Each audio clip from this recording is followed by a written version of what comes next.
الحمدللہ الذی انزل القرآن علی قلب سید الانام والصلاة والسلام علی امام الانس والجان وعلی آلہ واصحابہ بررۃ الکرام اما بعد فاعوذ باللہ من الشیطان الرجیم بسم اللہ الرحمن الرحیم یرفع اللہ الذین آمنوا منکم والذین اوتوا العلم درجات آمنت باللہ صدق اللہ مولانا العظیم وصدق رسولہ النبی الکریم ونحن علی ذلک لمن الشاہدین والشاکرین والحمد للہ رب العالمین ببرکۃ ان اللہ وملائکتہ یصلون علی النبی یا ایھا الذین آمنوا صلوا علیہ وسلموا تسلیما اللہم صل وسلم علی سیدنا و نبینا و مولانا محمد وعلی آل سیدنا و نبینا و مولانا محمد وبارک وسلم وصلی علیہ الصلاۃ والسلام علیک یا سیدی یا رسول اللہ وعلی آلک و اصحابک یا سیدی یا حبیب اللہ الصلاۃ والسلام علیک یا سیدی یا رحمۃ للعالمین وعلی آلک و اصحابک یا سیدی یا شفیع المذنبین۔ اللہ تعالیٰ کی بے حد حمد و ثنا، تعریف و توصیف نبی مکرم تاجدار دو عالم صلی اللہ علیہ وآلہ وسلم کی خدمت اقدس و اطہر میں ہدیہ درود و سلام، عقیدت و محبت پیش کرنے کے بعد انتہائی احترام کے لائق ناظرین و سامعین، آج آپ احباب کے سامنے میں جس عنوان پر گفتگو کی سعادت حاصل کر رہا ہوں وہ ہے علم کی اہمیت۔ قرآن مجید فرقان حمید اور حدیث رسول عربی میں علم کی اہمیت کیا بیان ہوئی ہے، اس کی فضیلت ہم غور و فکر کرتے ہیں، پھر دعا یہی کہ اللہ تعالی مجھے حق بات کہنے کی، ہم سب کو اس پر عمل پیرا ہونے کی توفیق عطا فرمائے۔ علم کیا ہے؟ اس کا لغوی معنی ہے جاننا، آگاہ ہونا۔ اصطلاح میں انسان عقل اور حواس خمسہ کے ذریعے سے جو معلومات حاصل کرتا ہے وہ علم کہلاتا ہے۔ کسی بھی شے کے بارے میں معلومات حاصل کرنا علم کہا جاتا ہے اسے۔ شریعت مطہرہ میں اللہ اور اس کے رسول کے احکامات کو جاننا، اس سے متعلق آگاہی کرنا علم کہلاتا ہے۔ ہم عام طور پر یہ سننے میں آتا ہے ہمیں کہ ہمیں علم بہت ہے، عمل کی کمی ہے۔ یاد رکھیے، عمل کا ہونا انتہائی ضروری ہے، لیکن علمی دنیا میں جو ہم یہ لفظ جتنا آسانی سے کہہ دیتے ہیں اتنا آسانی سے عام طور پہ معاشرے میں یہ ہے نہیں۔ اگر آپ اسلامی پلیٹ فارم سے دیکھنا چاہیں پھر بھی، اور سائنسی اور دنیاوی اعتبار سے قرب و جوار میں دیکھنا چاہیں پھر بھی، میں قرآن حکیم فرقان مجید کے حوالے سے بات کروں گا۔ علم کا سب سے بڑا ذریعہ ہے یہ وحی الہی ہے۔ غور و فکر کرتے ہیں کہ ہمیں کتنی آیات کا ترجمہ معلوم ہے، ہم کتنی تعلیمات کی دنیا میں اپنے آپ کو مضبوط سمجھتے ہیں، جو ہمارے اوپر فرائض لازم ہیں ان کے تفصیلی احکامات کا علم کیا ہمیں ہے؟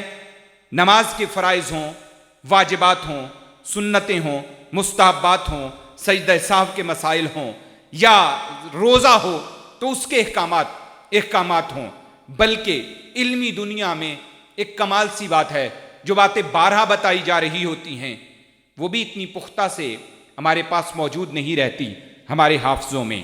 علمی دنیا میں خصوصاً کیونکہ ایک اسلامک پلیٹ فارم سے بات کروں گا تو اسلامی اعتبار سے اس کی تاریخ کی بات کر لیتا ہوں کہ ہم تاکہ غور و فکر کریں کہ مسلمان علمی اعتبار سے کتنے مضبوط تھے اور انہیں کتنا مضبوط ہونا چاہیے۔ آج اگر نہیں ہے کہیں نہ کہیں تو اس میں قصور اسلام کا نہیں ہے۔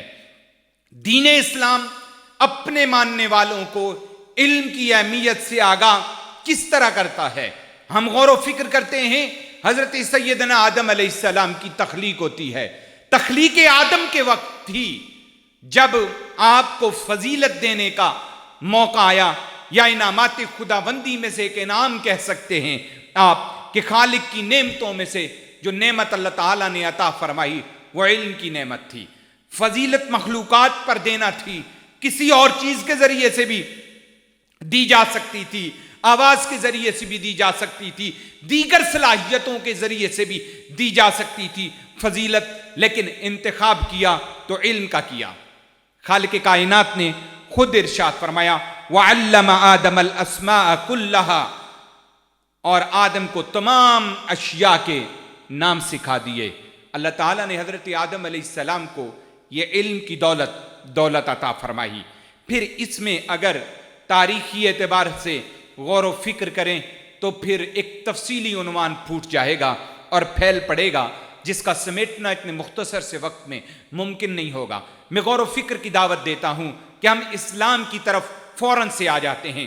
حضرت آدم علیہ السلام کے بعد اسلام علم سیکھنے کا درس دیتا ہے، اسلام معلومات حاصل کرنے کا درس دیتا ہے، اسلام اس راستے پر، سیکھنے کے راستے پر استقامت کا درس دیتا ہے. ابتدائے اسلام ہے. اور علم کی بات کروں تو وحی سے کر لیتے ہیں. اگر آپ یہ سوال کرنا چاہیں کہ وحی سب سے پہلے جو آیات نازل ہوئی وہ کون سی ہیں اور ان آیات کا آغاز جو ہے وہ کس لفظ سے ہے، تو جواب ملے گا سورہ علق کی پہلی آیات ہیں، کچھ 5 آیات ہیں، اور ان میں غور و فکر کرتے ہیں تو آغاز ہوتا ہے اقرأ بسم ربک الذی خلق. پڑھیے، غور و فکر اس بات کی طرف کہ اسلام کی ابتدا ہے، نبی مکرم آغاز فرما رہے ہیں تو آواز جو کانوں سے ٹکراتی ہے، پھر لب مصطفیٰ سے وحی الہی کا جو پیغام قافلہ انسانیت کے نام ہوتا ہے وہ اقرا سے ہوتا ہے. اقرا بسم ربک الذی خلق. پڑھیے اپنے رب کے نام سے جس نے تمہیں پیدا کیا.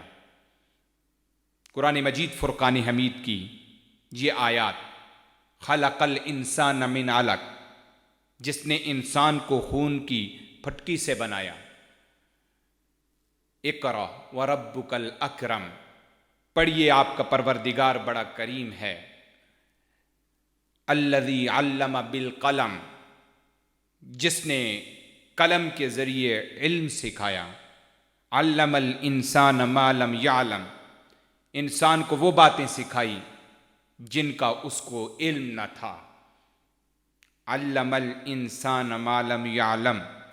علم الانسان سے بھی علم کا ایک انداز سامنے آ گیا. تو میں ابتدائے اسلام کی بات کرتا ہوں کہ علم کی سکھانے کا اور علم پڑھانے کا اور پڑھنے کی جو رغبت اور جو پیغام ملا، یقینی سی بات ہے وہ مسلمانوں کے لیے ایک اہم پیغام اور اس پر عمل کی اور غور و فکر کی ہمیں دعوت. میں نے مذہبی اعتبار سے، کیونکہ اس عنوان کو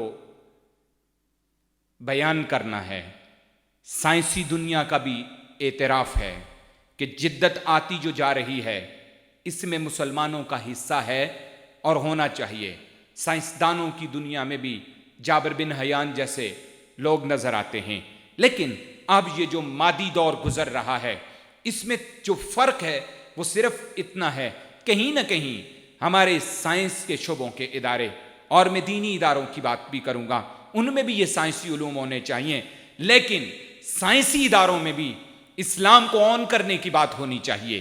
اور مسلمان ایک چمکتا دمکتا ہوا سائنس کی دنیا میں اترے تو ہونا چاہیے. اس کو ایک المیہ بھی کہہ سکتے ہیں. اور کچھ آلات ایسے بن چکے ہیں کہ ہمارے ہاں سے جو اس دنیا میں آگے جائے بھی تو اعتراضات اس کے مذہب کی دنیا پر ہی وارد ہو جاتے ہیں. غور و فکر کی دعوت قرآن مجید فرقان حمید کی ان آیات میں کہ اللہ تعالیٰ کس طرح ترغیب دے رہا ہے سیکھنے کی، پڑھنے کی اور پڑھانے کی. یرفع اللہ الذین آمنوا منکم والذین اوتوا العلم درجات، یعنی تم میں سے جو لوگ ایمان لائے اور جنہیں علم دیا گیا اللہ تعالیٰ ان کے درجات بلند فرمائے گا۔ درجات کی بلندی اس علم کی دنیا کے حوالے سے ہے۔ ہاں، یہ بات میں بار بار ذکر کروں گا، اس علم سے مراد وہ علم نہیں ہے جو حجاب اکبر ہے، اس علم سے مراد وہ علم ہے جو روحانیت کے دروازے کھولتا ہے، وہ علم ہے جو عاجزی اور انکساری پیدا کرتا ہے، وہ علم ہے جو دہلیز مصطفیٰ اور قرب خداوندی نصیب ہوتی ہے، جس سے روشنیوں کے دروازے کھلتے ہیں، شعور آگہی آتی ہے۔ یہ علم و حکمت کا نور ہے۔ قرآن مجید فرقان حمید اہل علم کے متعلق بیان کرتا ہے۔ اس علم کی اہمیت کیوں ہے، اس علم کا فائدہ کیا ہے؟ بندہ اللہ سے ڈرنے لگ جاتا ہے۔ خالق کا ڈر سینے میں آ جائے تو مخلوق سے بندہ ڈرتا نہیں ہے، اور خالق مدد خود فرماتا ہے۔ اللہ تعالیٰ سے ڈرنے والے کون سے لوگ ہیں؟ قرآن مجید میں ہی اللہ تعالیٰ نے فرمایا انما یخشی اللہ من عبادہ العلماء، اللہ کے بندوں میں سے اہل علم ہی اللہ سے ڈرتے ہیں۔ یعنی خالق کا ڈر کامیابی کی دلیل ہے اور ہونا چاہیے، اور یہ آئے گا تو علم کے راستے پر آئے گا۔ اہل علم کی برتری بھی بیان کی جاتی ہے، استفہامیہ انداز ہے لیکن ہے تو غور و فکر بھرا مرحلہ۔ قل هل يستوي الذين يعلمون والذين لا يعلمون، کہہ دیجئے کیا علم والے اور جاہل برابر ہو سکتے ہیں؟ جاننے والے اور نہ جاننے والے برابر ہو سکتے ہیں؟ ایک موقع پر یہاں تک فرما دیا کہ کیا دیکھنے والا اور اندھا برابر ہو سکتا ہے؟ گویا علم کو دیکھنے کے ساتھ تعبیر کرنا یہ اس بات کی دلیل ہے کہ اسلام کتنی زیادہ ترغیب دیتا ہے اپنے ماننے والوں کو علم کی دنیا کی، خواہ وہ ظاہری علم ہو، خواہ وہ باطنی علم ہو، خواہ وہ سائنس کے علوم ہوں جو معاون ثابت ہوتے ہیں۔ ہمیں غور و فکر کی دعوت دیتا ہے اور سیکھنے کی رغبت دیتا ہے۔ میں جدید علوم کی بات اس لیے بھی کرتا ہوں کہ رسول رحمت تاجدار دو عالم صلی اللہ علیہ وآلہ وسلم کی سنت سے یہ نظر آتا ہے، آپ کی تعلیمات سے یہ نظر آتا ہے۔ غزوہ بدر کے جو قیدی تھے، جو قیدی ان میں سے فدیہ نہیں ادا کرنے کی سخت نہ رکھتے تھے، ان کے لیے کیا مسلمانوں کے بچوں کو پڑھانا فدیہ مقرر نہیں کیا گیا تھا؟ جی ہاں، کیا گیا تھا۔ اب غور اور فکر اس بات پر کرنی ہے کہ اس وقت جو مشرکین قید میں تھے، جنہوں نے پڑھانا تھا مسلمانوں کے بچوں کو اور پڑھایا، تو کیا پڑھایا ہوگا؟ ظاہر سی بات ہے یہ دین کا علم تو ہوا نہیں ہوگا، یہ جدید علم جو اس وقت کا تھا وہی اس سے مراد ہو سکتا ہے۔ گویا علم حاصل کرنا ہے، جیسا بھی ہو، استاذ اس سے غور و فکر کر کے علم کا سلسلہ قائم اور دائم رہنا ضروری ہے۔ اسلام اپنے ماننے والوں کو علم حاصل کرنے کی رغبت دلاتا ہے، اس کی فضیلت، اس کی عظمت کو بیان کرتا ہے۔ رسول رحمت تاجدار دو عالم صلی اللہ علیہ وآلہ وسلم کی حدیث طیبہ سے بھی ہمیں سنت رسول عربی سے بھی سبق ملتا ہے۔ حدیث میں غور و فکر کریں تو بالکل سمجھنا واضح ہو جاتا ہے کہ آقا حضور نے ارشاد فرمایا علم کی طلب ہر مسلمان مرد و عورت پر فرض ہے، یعنی علم سیکھنا لازم ہے۔ آگے کلاسیفیکیشن کی جا سکتی ہے کہ کتنا علم فرض ہے، واجب ہے اور سنت ہے، لیکن علم سیکھنے کی طرف رغبت تو بہرحال بڑے محبوب انداز میں دکھائی اور بتائی۔ آقا حضور رحمت دو عالم صلی اللہ علیہ وآلہ وسلم نے بعثت نبوی کے جہاں پر اور مقاصد بیان کیے، ان میں سے ایک مقصد آقا حضور نے یہ بھی بیان کیا کہ انما بعثت معلما، بے شک مجھے معلم بنا کر بھیجا گیا ہے۔ اگر آپ کو اس مسند پر بیٹھنا نصیب ہو گیا ہے، اللہ کا شکر ادا کیجئے کہ آپ سکھانے والے ہیں، اور سکھانے والوں کی ذمہ داری ہے کہ وہ اس معاملے میں وسعت سے کام لیں اور خوب محنت کر کے قوم کو تیار کریں۔ ظاہر ہے بچے سامنے آتے ہیں، ان کی صلاحیتیں مخفی ہوتی ہیں، ان کو تراشنا ہوتا ہے، اس پر محنت درکار ہوتی ہے۔ علمی اعتبار سے اس میں کوئی دوسری رائے نہیں ہے۔ بڑا مقدس یہ پیشہ ہے کہ جو علم سکھاتے ہیں، اور وہ بھی بہت عظمت مآب ہیں جو اس راستے کے مسافر ہیں اور علم سیکھتے ہیں۔ ہمارے ہاں عمر کی قید لگائی جاتی ہے، جبکہ اتنی زیادہ ضرورت اس بات کی نہیں ہے۔ ہاں، علمی میدان میں کہیں کوئی اداروں کے اعتبار سے ہو تو وہ ایک اور بات ہے، لیکن ہمیں ذہنی طور پہ ہمیشہ علم حاصل کرنے کے لیے تیار تو رہنا چاہیے۔ حضور صلی اللہ علیہ وآلہ وسلم نے حکم دے دیا اور بتا دیا، حدیث مقدسہ کا مفہوم ہے، ماں کی گود سے لے کر قبر تک علم حاصل کرو۔ گویا علم کا باب کبھی بند نہیں ہوتا، علم کا سلسلہ جاری ساری رہنا چاہیے۔ اس کے لیے ہمارے اوقات میں سے وقت ہونا چاہیے۔ یہ علم کی دنیا انسان کے دل، قلب و روح کو وسیع کر دیتی ہے اگر اس کی تربیت کا سلسلہ ساتھ اچھا رہے۔ لیکن غور و فکر کی دعوت یہ ہے کہ ہم اگر ادھر دیکھیں تو کہیں علم کی فراوانی ہو تو تربیتوں کی کمی ہے، تربیتوں کی بہتری ہو تو علم کی کہیں نہ کہیں کوئی کمی ہے۔ اعتدال کا دین ہے یہ، اور رغبت دلاتا ہے۔ دونوں چیزوں کا ہونا اشد ضروری ہے۔ ہم جنہیں اولیاء کاملین کہتے ہیں، خصوصاً بر صغیر پاک و ہند میں اسلام لانے والی یہ ہستیاں ہیں، اس کو پھیلانے والی ہیں۔ ولی اسی کو کہتے ہیں جو عالم ہوتا ہے، لیکن یاد رکھیے وہ باعمل ہوتا ہے۔ یوں کہوں تو بے جان ہوگا۔ ہر عالم ولی نہیں ہوتا، لیکن ہر ولی عالم ضرور ہوتا ہے۔ علم کی طرف ہمیں رغبت دلائی گئی ہے۔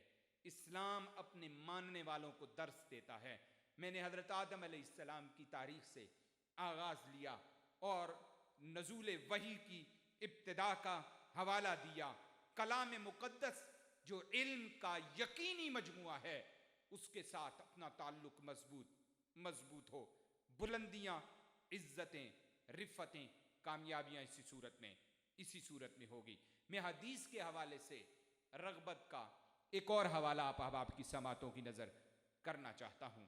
حضرت ابو امامہ رضی اللہ تعالیٰ عنہ آپ بیان کرتے ہیں، حضور صلی اللہ علیہ وآلہ وسلم نے فرمایا، حضرت لقمان نے اپنے بیٹے کو نصیحت کرتے ہوئے کہا، میرے بیٹے، علماء کے پاس لازمی بیٹھنا اور حکماء کی گفتگو پوری توجہ سے، یکسوئی سے سننا، غور سے سننا، اور ساتھ ہی بتایا، کیونکہ حکم دیا تو وجہ بیان کی، کہا کیونکہ اللہ مردہ دل نور و حکمت سے زندہ کرتا ہے۔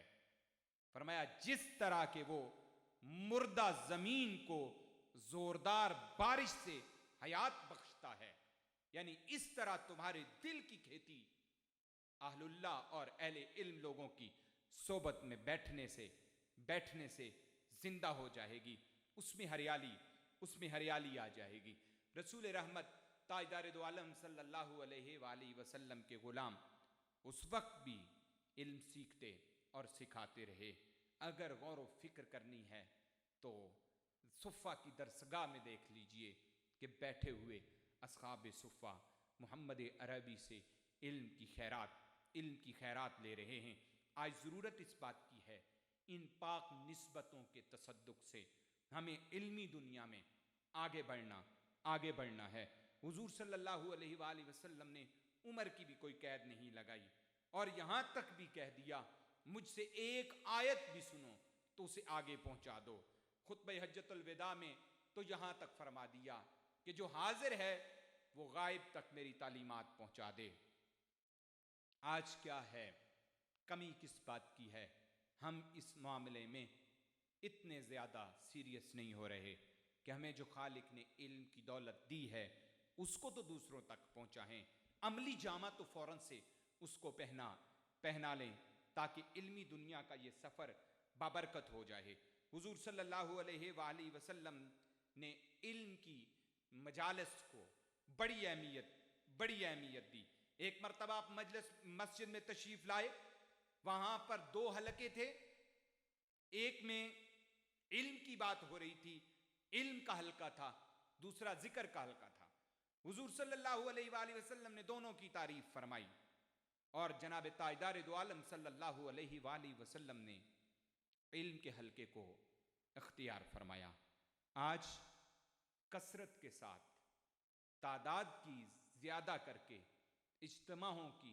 اجتماع پر غور و فکر کرنے کی بجائے اگر چھوٹے حلقوں میں تعلیمی سلسلے کو مضبوطی سے پروان چڑھایا جائے تو ہم اپنے مقصد میں زیادہ اچھے طریقے سے کامیاب ہو سکتے ہیں۔ رسول رحمت تاجدار دو عالم صلی اللہ علیہ وآلہ وسلم فرماتے ہیں کہ جب تم اپنے اصحاب سے فرمایا، جب تم جنت کی پھلواریوں سے گزرو تو ان سے جی بھر کے فائدہ اٹھایا کرو۔ صحابہ کرام رضوان اللہ تعالی علیہم اجمعین نے عرض کی، یا رسول اللہ یہ جنت کی پھلواریاں کیا ہیں؟ تو آقا حضور رحمت دو عالم صلی اللہ علیہ وآلہ وسلم نے ارشاد فرمایا، علم کی مجلسیں، یعنی علم سیکھنا اور سکھانا، ان نشستوں میں بیٹھنا۔ یہی وجہ ہے کہ صوفیاء نے اچھی صحبت کی طرف رغبت دلائی ہے۔ جب بندہ فاسقوں میں بیٹھتا ہے، گناہ پر دلیر ہو جاتا ہے اور توبہ استغفار کی طرف نہیں آتا، جب بندہ اہل علم لوگوں میں بیٹھتا ہے، توبہ استغفار کرنے والوں میں بیٹھتا ہے، تو ان کا اثر اس پر ہوتا ہے اور نیکی کا راستہ اس کے لیے کھلتا چلا جاتا ہے۔ قرآن مجید فرقان حمید اللہ تعالیٰ نے فرمایا، یا ایھا الذین آمنوا اتقوا اللہ وکونوا مع الصادقین، اے ایمان والو اللہ سے ڈرو اور سچوں کے ساتھ ہو جاؤ۔ یہ صحبت کا فیضان ہے، یہ صحبت کی رغبت ہے، ایمان اور تقوی کے ملنے کے باوجود نیک لوگوں کی صحبت میں بیٹھنا خاصا مفید ثابت ہوتا ہے۔ علمی دنیا میں یہ سفر کہ علم کی اہمیت و فضیلت کیا ہے، حضور صلی اللہ علیہ وآلہ وسلم کی حدیث مقدسہ اس پر موجود ہیں۔ مفہوم حدیث ہے، جو علم کے راستے پر فوت ہوا اسے وہ شہادت کی موت مرا۔ اس سے رغبت دلانا مقصود تھی، اور علم جب قرآن کا ہو، علم جب حدیث رسول کا ہو، علم جب رسول رحمت تاجدار دو عالم صلی اللہ علیہ وآلہ وسلم کی سنتوں کا ہو، یہ علم اپنے راستے پر چلنے والوں کو فیضان عطا کرتا ہے۔ جو اس راستے کے متلاشی ہیں ان کے لیے سمندر کی مچھلیاں بھی دعا کرتی ہیں، فرشتے بھی ان کے لیے پر بچھاتے ہیں۔ لیکن غور و فکر اس بات پر کرنی ہے کہ نیت اچھی ہونا، عقائد درست ہونا، اور اس دنیا کا سفر تسلسل کے ساتھ قائم رہے تو علمی دنیا میں عقدہ کشائی ہوتی چلی جاتی ہے۔ اور یہ وہ راستہ ہے جس پر چلتے ہوئے بندہ عمل کرتا چلا جائے تو اس کے لیے آگے مزید روحانی دروازے کھلتے چلے جاتے ہیں۔ سورہ علق کی آیات بھی دعوت علم دے رہی ہیں۔ آج ضرورت اسی بات کی ہے کہ ہمیں غور و فکر کرنا ہے، اور خصوصاً اس وقت جو رمضان المبارک کی بابرکت ساعتیں اپنی رحمتوں اور برکتوں کے ساتھ گزر رہی ہیں، زندگی نے ختم ہو جانا ہے، ایک نہ ایک لمحہ آتا ہے، ہر انسان پر وقت مقرر پر موت واقعہ ہو جائے گی۔ اب جب ان حالات میں ہم قدرے فارغ بھی ہیں، کام کا وہ رجحان بھی اس طرح نہیں ہے، تو اس وقت کو زیادہ بہتر انداز سے علمی دنیا میں گزارا جا سکتا ہے۔ وہ کتابیں پڑھنے کی صورت بھی ہو سکتی ہے، وہ بیٹھ کے سیکھنے کی صورت بھی ہو سکتی ہے، پھر اس علم کو پھیلانے کی معاملات اور اس کا ماحول بھی بنایا جا سکتا ہے۔ حضور صلی اللہ علیہ وآلہ وسلم کا چاہنے والا، آپ کا غلام علم سے محروم نہیں ہونا چاہیے۔ مولا مرتضیٰ کی محبت جس کے سینے میں ہو، وہ اس دروازے پر دستک دیتا رہے، اسے علم کی خیرات ملتی چلی جائے گی۔ علم سینوں کی وسعت عطا کرتا ہے، دل کی وسعت عطا کرتا ہے، اور یہ جو آگاہی آتی ہے اس سے انسان دوسروں کے لیے فائدہ مند ہو سکتا ہے۔ جہالت کے ذریعے سے اندھیرے پھیلتے ہیں، نقصانات ہوتے ہیں، روحانی زندگی کے جسمانی زندگی کے بھی، اور علم کے ذریعے سے فائدے حاصل ہوتے ہیں۔ ہم نے اپنا راستہ چننا ہے اور آنے والے وقت میں باقاعدہ سے وقت خاص کرنا ہے کہ ہم نے علمی سفر جاری رکھنا ہے، کتاب مجید سے اپنا تعلق مضبوط کرنا ہے، اسے پڑھنا ہے۔ اقرا کا لفظ ہمیں پڑھنے کی رغبت دیتا ہے۔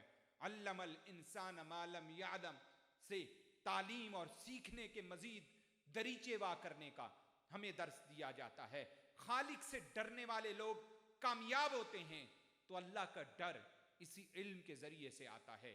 علم کا تذکرہ قرآن مجید فرقان حمید میں متعدد مرتبہ ہمیں ملتا ہے، اور ہمیں علم سیکھنے کی تحریص دلائی گئی ہے، رغبت دلائی گئی ہے، اور عظمت اور فضیلت بیان کی گئی ہے۔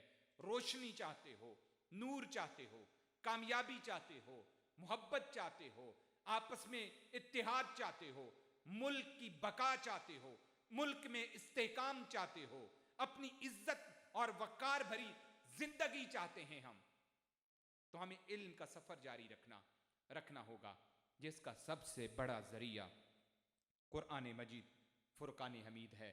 اور اس قرآن کو خالق نے صرف نازل ہی نہیں فرمایا، بلکہ نازل کر کے اس کی حفاظت کا ذمہ خود لیا، اور یہ احسان اس نے کیا ہم پر کہ وہ کتاب جس طرح نازل ہوئی تھی آج بھی موجود ہے، اور ہم اس کتاب سے تعلق کتنا قائم کیے ہوئے ہیں۔ یہ نصاب حیات ہے، اور نصاب سے منہ موڑنے والے کبھی بھی کامیاب نہیں ہوا کرتے۔ نصاب کے معاملے میں سستی کا مظاہرہ کرنے والے کامیاب نہیں ہوا کرتے۔ ہم نے حساب قبر میں دینا ہے۔ نصاب حیات قرآن مجید فرقان حمید پہ ہے، اس پر ہم نے عمل کتنا کیا ہے، اسے ہم نے پڑھا کتنا ہے، یہ ہمیں آتا کتنا ہے، ہمارے سینے میں اس کی آیات یاد کتنی ہیں۔ لمحات اب جس زندگی کے جس موڑ پر بھی ہیں، غور و فکر یہی ہے کہ قرآن مجید فرقان حمید میں غور و فکر کر کے علم دین اور علم دنیا کو لے کر آگے بڑھنا ہے۔ معرفت کے میدان میں کسی ولی کامل کی صحبت میں بیٹھ کر اس کا سراغ بھی لگانا روحانی زندگی کے لیے اشد ضروری ہے۔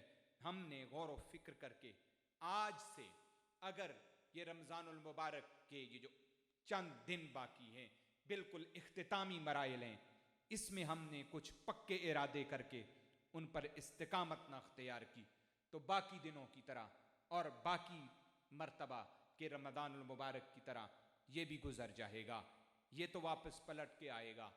ہمارا کیا بھروسہ کہ ہم آ پائیں یا نہ، زندگی کی سانسیں کہاں پر ختم ہونی ہیں۔ علم کا سفر اختیار کیجئے اور اس سفر پر استقامت اختیار کیجئے، قرب و جوار میں معاون بن جائیے علمی دنیا کے، کہ ہم نے یہ ماحول دینا ہے۔ گھر میں سیکھنے کا ماحول دیا تو یہ صدقہ جاریہ ہے۔ علم کو رسول رحمت تاجدار دو عالم صلی اللہ علیہ وآلہ وسلم نے علم نافع کو صدقہ جاریہ میں ذکر کیا ہے۔ آقا حضور کی حدیث مقدسہ کا مفہوم ہے جو صحیح مسلم کے اندر موجود ہے۔ رسول اللہ نے ارشاد فرمایا، جب انسان مر جاتا ہے اعمال کا سلسلہ منقطع ہو جاتا ہے، لیکن 3 عمل ایسے ہیں جس کا اسے برابر کا ثواب ملتا رہتا ہے۔ پہلا کیا ہے؟ صدقہ جاریہ۔ دوسرا فرمایا علم نافع، یعنی نفع دینے والا علم، قال اللہ و قال الرسول کی صدائیں، اور دوسروں کو فائدہ دینے والا علم جو آگے پھیلتا چلا جاتا ہے، اسی طرح سینہ در سینہ، زبانوں سے ہوتے ہوئے، کانوں سے ٹکراتے ہوئے عملی دنیا پر جاتا ہے۔ فرمایا یہ، اور تیسرا فرمایا ولد صالح یدعو لہ، نیک اولاد جو ان کے لیے دعائے بخشش کرتی رہے، مغفرت کی دعا کرتی رہے۔ صدقات جاریہ میں علم کو ذکر کر کے امام الانبیاء نے علم کی اہمیت کو واضح کیا، اور یہ آیات اور یہ حدیث علم کی اہمیت و فضیلت کو واضح کرتی ہیں۔ اس دعا کے ساتھ اپنی گفتگو کو ختم کر رہا ہوں کہ اللہ تعالی ہم سب کو صحیح علم حاصل کرنے کی توفیق عطا فرمائے اور اس علم کے مطابق عمل کی توفیق عطا فرمائے۔ جدید دنیا میں مسلمانوں کو کامل ترقی نصیب فرمائے، اتحاد نصیب فرمائے۔ وما علینا الا البلاغ المبین۔